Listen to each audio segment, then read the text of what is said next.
Le titre est Ésaü qui vend son droit d'aînesse. Qu'est-ce que nous voulons faire comprendre au travers de cet exemple d'Ésaü? Voilà deux fils d'un même père. Et la Bible dit que Ésaü est parti en brousse pour aller chercher de la viande. Il allait chasser. Et il a passé toute une journée dans la brousse en train de chasser. Il n'a pas eu d'animal. Donc il n'a pas pu avoir du butin. Et Ésaü est revenu de la chasse tout fatigué. Jacob était quelqu'un qui était toujours à côté de sa maman. Ésaü était quelqu'un qui était toujours à côté de son papa. Vous savez, dans une famille, amen, il y a des enfants qui sont beaucoup attachés à leur mère et il y a des enfants qui sont beaucoup attachés à leur père. Alléluia. Donc Jacob, c'était sa maman.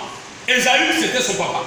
Et Ésaü était le grand frère. Il était le plus aîné. Vous savez, en Israël, quand tu es le plus aîné, tu as droit à la bénédiction. La bénédiction est donnée au premier fils, au premier né. Alléluia. Donc quand le père doit mourir, la personne à qui transmet la bénédiction pour toute la famille, c'est le premier né de la famille. Le premier né homme, pas femme. Alléluia. Donc le premier né homme était celui qu'on choisissait et le père bénissait. Et c'est celui-là qui portait maintenant la bénédiction de la famille pour les autres. Alléluia. Et donc c'est ce qu'on appelle le droit d'aînesse. Amen. Le droit d'aînesse, c'est un droit qui te donne accès à la bénédiction de ton père. C'est un droit qui te donne accès à l'héritage de la famille. Amen. Et quand Ésaü a quitté la chasse et qu'il est venu, son petit frère, qui n'a pas droit à cette bénédiction-là, parce qu'il est le petit frère, était auprès de sa mère, en train de cuisiner. Alléluia. Vous savez, les enfants qui sont beaucoup attachés à leur maman savent bien préparer. Alléluia. Vous avez remarqué ça, non? Vous avez remarqué ça, non? Garçon comme femme. Alléluia. Qui est rattaché beaucoup à sa maman et qui est dans la cuisine, aime bien préparer et sait bien préparer. Et aime bien manger aussi. Voilà Jésus. Amen. Et donc, Jacob espère dans la cuisine. Alléluia. A frappé un vrai repas. L'odeur même du repas était dans toute la cour. Vous voyez souvent des vrais repas quand on prépare, quand tu es dehors même, au portail déjà qui sent l'odeur. Alléluia. Donc Ésaü, venant de la chasse tout fatigué, il avait faim, tellement faim. Et quand il est arrivé dans la maison, il a senti l'odeur du repas que son petit frère était en train de préparer. Alléluia. Donc il s'en va voir Jacob. Il dit Jacob, sers-moi un peu de ton plat. J'ai faim, je suis fatigué. Je suis allé chercher toute la journée, je n'ai rien eu. Mais j'ai faim, je veux manger. Sers-moi un peu de ton riz. Alléluia. Jacob, qui est un homme très intelligent, et plus qu'intelligent parce qu'il s'appelle usurpateur, il sait saisir les opportunités et les occasions. Alléluia. C'est un gars occasionnel. Il aime les occasions. C'est un homme d'intérêt. Alléluia. Jacob marche avec toi, c'est qu'il y a quelque chose qui va gagner dans toi. Alléluia. C'est pas souvent une bonne qualité, mais très souvent les gens qui sont comme ça réussissent beaucoup. Non, elles ne sont pas dans la réflexion. Quand tu vois qu'il marche avec toi, c'est qu'il y a quelque chose qui gagne. Qu'il a fini de prendre ce qu'il veut prendre, bye bye. Il est devant. Il cherche encore une autre client. Alléluia. Mais souvent aussi, quand le jumeau de Dieu est tombé sur ses noms, c'est fort. Ah, il suis très fort. Alléluia. Donc Jacob était un gars qui cherchait les occasions. Amen. Parce que déjà, même depuis le ventre de sa mère, quand les deux enfants étaient en train de sortir, la Bible nous dit que Jacob attrapait déjà le pied de son frère. Alléluia. Pour dire à son frère, attends un moment, c'est moi, il va naître avant toi. Amen. Donc déjà, le ventre de sa mère, c'est quelqu'un qui est un bouilleur. Amen. C'est un homme très teigneux. Il n'aime pas qu'on le dépasse. Il y a des gens comme ça dans la vie, hein. Ils n'aiment pas ça. Ah non, non, non. Mais il faut que ce soit dans le bon sens. Parce que souvent, quand tu n'aimes pas que les gens te dépassent, ça devient de la sorcellerie. Mais il faut avoir ça de façon positive. De sorte que tu refuses d'être dernier, mais tu veux réussir. Ça, c'est bon. Alléluia. Et donc, voici que Jacob a dit à son frère, mais il faut me donner ton droit d'aînesse. Pourquoi?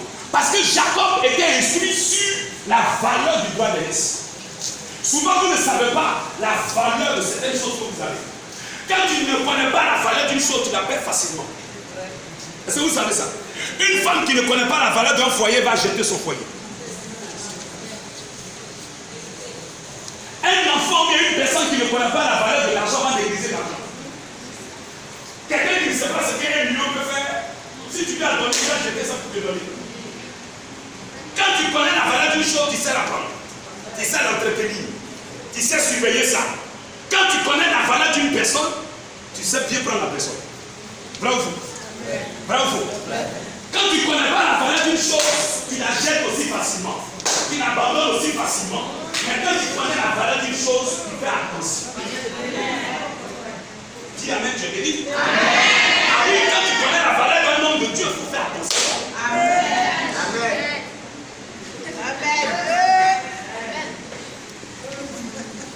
Qui va montrer son village à gauche? Regarde ton voisin, dis-lui, j'ai de la valeur. Arrête de me négliger. Tu auras besoin de voir quelque part. Mais il faut le dire avec assurance. Sois sérieux. Parle à ton voisin avec un visage très sérieux. Pour qu'il sache que ce que tu dis, tu penses. Dis amen, tu es béni. Esaü ne connaissait pas la valeur du droit d'aînesse. Mais Jacob savait. Vous savez, les mamans connaissent, et ça donne souvent les secrets aux enfants. Dis amen. Amen. Dis amen. Amen. Voilà pourquoi un homme qui a une bonne femme va réussir. Amen. Je vous dis la vérité. Lorsque David était fâché contre Nabal, alléluia, et il voulait tuer toute la famille de Nabal, c'est la femme de Nabal qui a su apaiser le cœur de David. Amen. Les mamans, elles ont des secrets. Les femmes, elles ont des secrets. Si tu as une bonne femme, tu as une bonne maman, tu as une bonne personne auprès de toi, bien aimé, ta vie, ça va le tout droit. Donc Jacob auprès de sa mère avait un vrai conseil. Comment est-ce que Jacob a reçu l'héritage? C'est sa maman qui l'a dit. Quelqu'un dit amen. Quelqu'un dit amen. Et donc Jacob savait que le droit d'aînesse était quelque chose de très important. Et sa mère avait instruit là-dessus. Il connaissait la valeur de ce droit d'aînesse. Et tout son désir depuis le ventre de sa mère, c'était d'être le premier. Vous savez, dans la vie, il faut être animé de bons désirs. Il ne faut pas désirer les petites choses. Souvent on dit qu'il faut être humble. L'humilité ne dit pas que tu es quelqu'un qui aime les petites choses. Souvent quand tu t'habilles bien, tu te parfumes bien, on dit que tu es orgueilleux. Aïe, aïe. C'est que Dieu est orgueilleux. Parce que Dieu sent bon. Disais là. Oh. Quand il te parle de parfum de bonne odeur, tu connais le parfum de bonne odeur. La femme, elle prend le parfum, elle casse ça sous le pied. Jésus, elle fait ça. Hey, elle vient dans ses cheveux dessus. Jésus dit, ma fille, tes péchés qui sont pardonnés.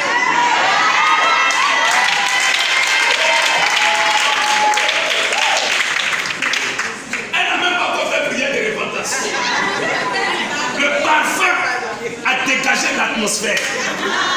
Le cœur de Dieu a apaisé. Tous tes péchés que tu as fait là, il laisse tomber. Alléluia.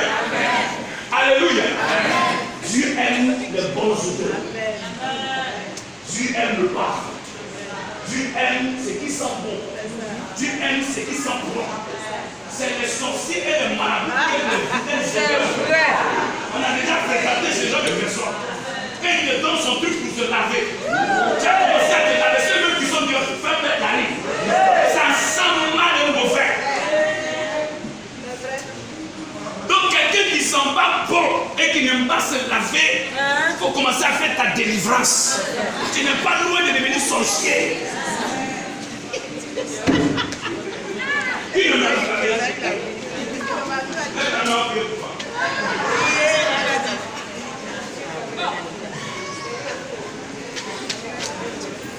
essaie de voir si ton voisin sent bon. Attention. Là, attention. Si on rentre dans cette dimension, ça ne va pas. Vous êtes bénis au nom de Jésus. Je vais s'accompagner un peu pour comprendre certaines choses. Alléluia. Donc, il dit, va-moi ton droit d'aînesse. Et Esaü va dire, écoute, il est fait. Dieu même mourir, tant que ne parle pas de l'aînesse. Faut prendre. Jacob dit, c'est trop facile, il faut jurer. Si tu jures, c'est bon. Il dit, bon, je jure. Tellement il a fait. Est-ce que vous savez souvent à cause de la faim, à cause de la nourriture, il y a certaines choses que vous acceptez, que vous ne pas accepter. C'est pas que le poisson à la braise. Tu vas vendre ton droit de laisse.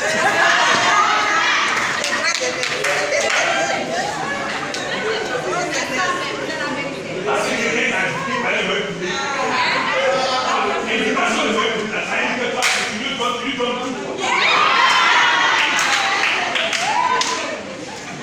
Il n'a qu'à prendre son poulet. Facilement comme ça. C'est un poulet, on n'a jamais mangé. Tu veux le même poulet à l'air? Ça m'a eu le poulet.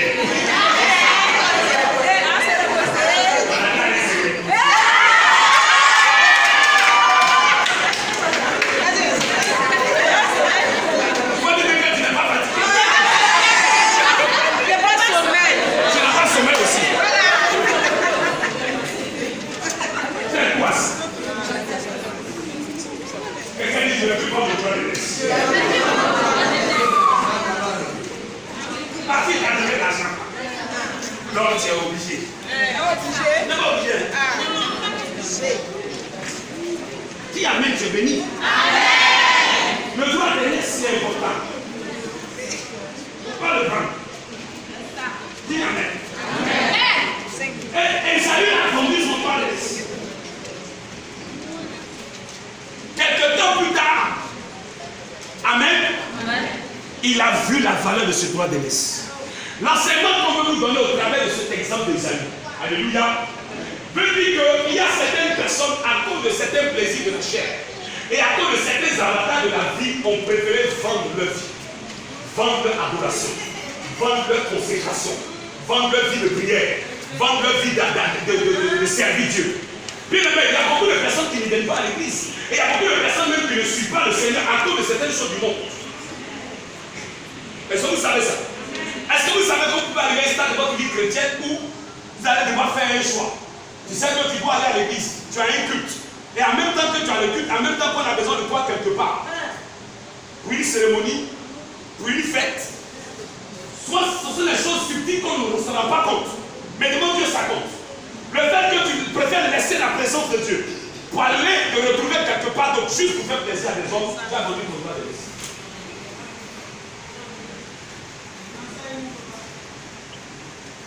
Plusieurs fois, on a préféré choisir les choses du monde que Dieu. Plusieurs fois, on a préféré les plaisirs de la vie, les honneurs des hommes, que d'avoir l'honneur de Dieu. Tu préfères plus être dans la présence des hommes pour que les hommes t'acclament et les hommes disent tu es bien, que plutôt d'être dans la présence de Dieu pour que Dieu t'approuve.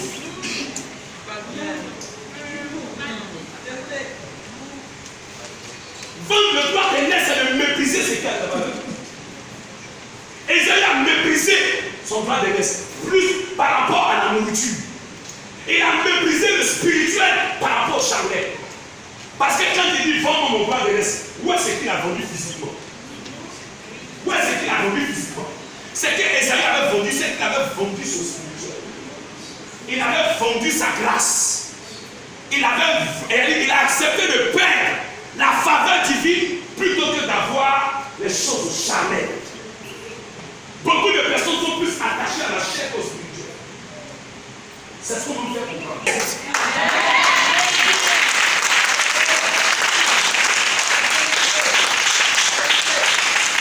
On a vu le passage qui dit que servira-t-il un homme de gagner tout le monde entier sur perdre son âme? Ça veut dire quoi? Ça veut dire aujourd'hui là, tu regardes à l'apparence, tu regardes au matériel, tu regardes à l'argent, tu regardes à tous les avantages que tu peux avoir, bien aimé, à partir du moment où tu acceptes certaines compromissions, à partir du moment où tu acceptes certaines choses qui vont contre la volonté de Dieu. Tu acceptes ça parce qu'il y a un matériel que tu dois gagner. Tu acceptes ça parce qu'il y a un plaisir que tu dois avoir. La Bible dit, si tu perds ton âme dans ça, tout ce que tu as gagné, ça, c'est bien pour toi. Quand je vois des personnes qui vont tisser des pactes avec le diable, qui vont vendre leur âme, qui vont s'attacher à des choses pour avoir du matériel, pour avoir je ne sais pas, les honneurs des hommes. Quand tu meurs là, les honneurs des hommes, ça va te sauver.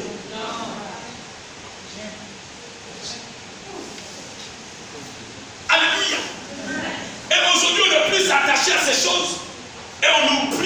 le spirituel. On oublie Dieu. On oublie la grâce que Dieu peut nous donner. Vous savez ce qui fait que les gens sont plus attachés au chalet qu'au spirituel. Le spirituel, on ne voit pas. Quand tu es dans tu es béni, mais tu ne vois pas. Le chalet, au moins, tu vois. Oh, l'homme aime ce qui plaît aux yeux. Donc, on est plus porté sur ce que nos yeux voient que sur ce que nos yeux voient. Or, ce que tes yeux ne voient pas ont plus de valeur que ce que tes yeux voient.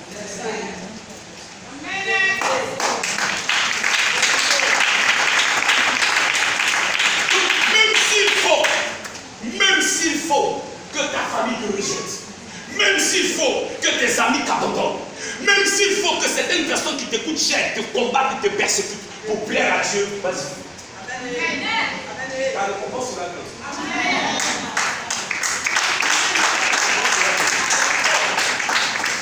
Tu ne vas pas perdre ta récompense. Certes, sur le champ, ça ne sera pas facile, mais tu ne perdras pas ta récompense. Si Esaü avait connu la valeur du droit d'aînesse, elle avait dit à son frère, il faut garder ta nourriture. C'est pas grave. C'est pas grave. J'ai accepté ma faim, mais ce qui est sûr, le soir, maman m'a préparé, on va manger. S'il avait su se contenir, il allait éviter la mission de son père. Mais il n'a pas su se contenir. Il a vendu son droit d'aînesse. Faisons attention. Dis Amen. Est-ce que vous savez qu'il y a certaines bénédictions qui tardent à arriver dans notre vie? Parce qu'il y a certaines épreuves qu'on n'a pas encore réussi. Il y a des choses que Dieu veut faire dans ta vie. Mais Dieu voit que tu n'as pas encore réussi à venir cette étape. Il attend de te regarder. Le jour où tu comprendras que le spirituel a plus de valeur que le physique et que tu feras attention à ta manière de vivre, il y a certaines choses que Dieu commencera à faire dans ta vie. Allez. Dis à ton voisin, je ne vendrai pas mon droit d'aînesse. Alléluia. Dis encore, je ne vendrai pas mon droit d'aînesse. Ton droit d'aînesse, c'est la prophétie que Dieu a annoncée sur ta vie. Ton droit d'aînesse, c'est ce que Dieu veut faire dans ta vie. Ton droit d'aînesse, c'est le plan de Dieu pour toi. Ton droit d'aînesse, c'est le chemin que Dieu a tracé pour ta réussite. Le diable a voulu te faire prendre des raccourcis. N'accepte pas. Même s'il faut que tu n'aies même pas de pommade pour te pommader, mais pour plaire à Dieu, vas-y. Que de vivre dans la vie que Dieu ne veut pas. Pour que tu sois murmuré devant tout le monde, mais devant Dieu, tu es ça. Vaut mieux ça. Ça ne sera pas facile. Mais à la fin, Dieu va t'aider.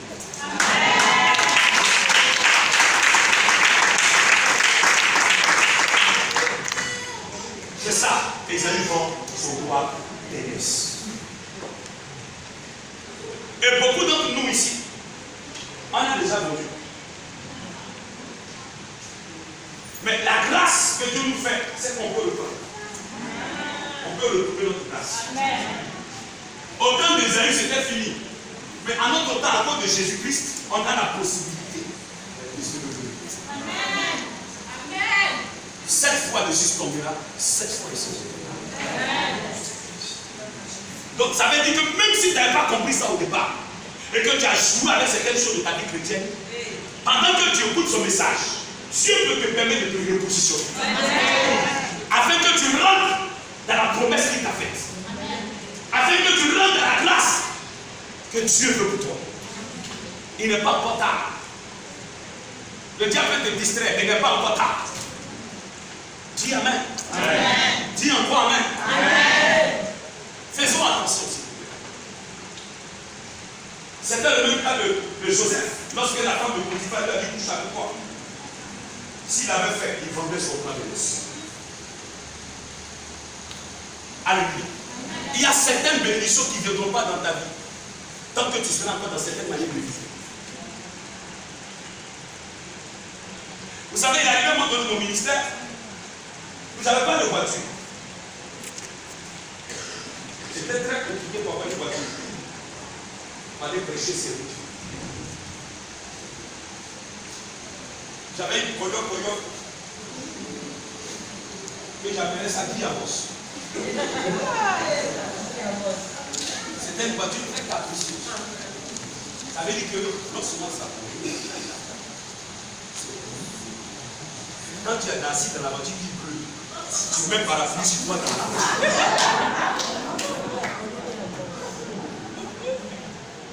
Souvent, il me laisse en plein milieu de la route.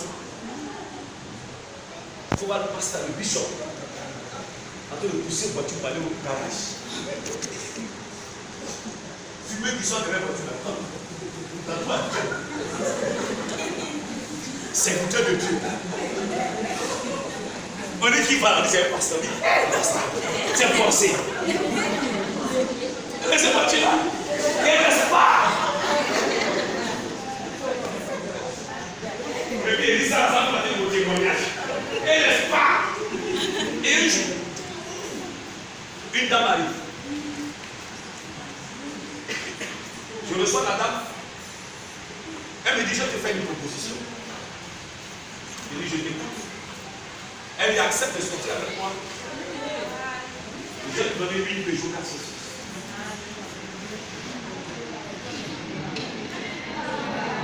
Si on dort aujourd'hui, demain matin tu as la Peugeot. Il dit, tiens, Dieu. Dieu me dit, ça va, tu fais comme ça. Où il y a besoin de voiture? La voiture de lui, c'est quelle proposition ça? Il dit, il a compris, il a réfléchi.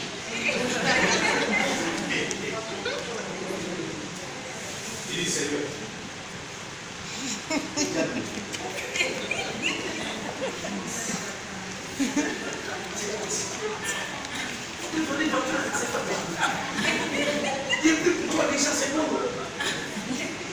C'est quoi ça? Alléluia.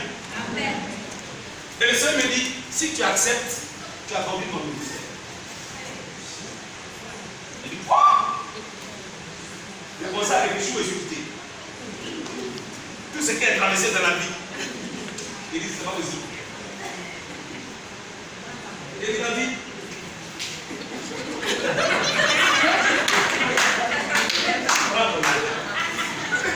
Prends ta casse 6. Et puis toi, et puis quitter le voiture.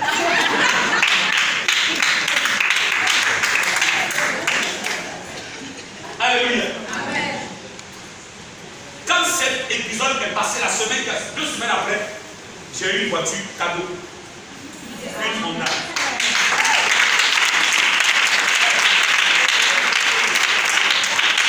C'est là que j'ai compris que souvent quand Dieu veut te bénir, le diable vient.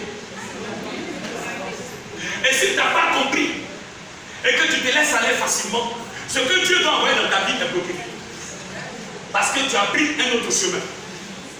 Amen. Jusqu'à ce que tu te ressaisisses, que tu reviennes sur la voie de Dieu, tu ne retrouveras pas ce que Dieu a donné. Tu vas tourner alors pendant des années. Parce qu'à un moment donné de ta vie, tu as formé ton plan de vie.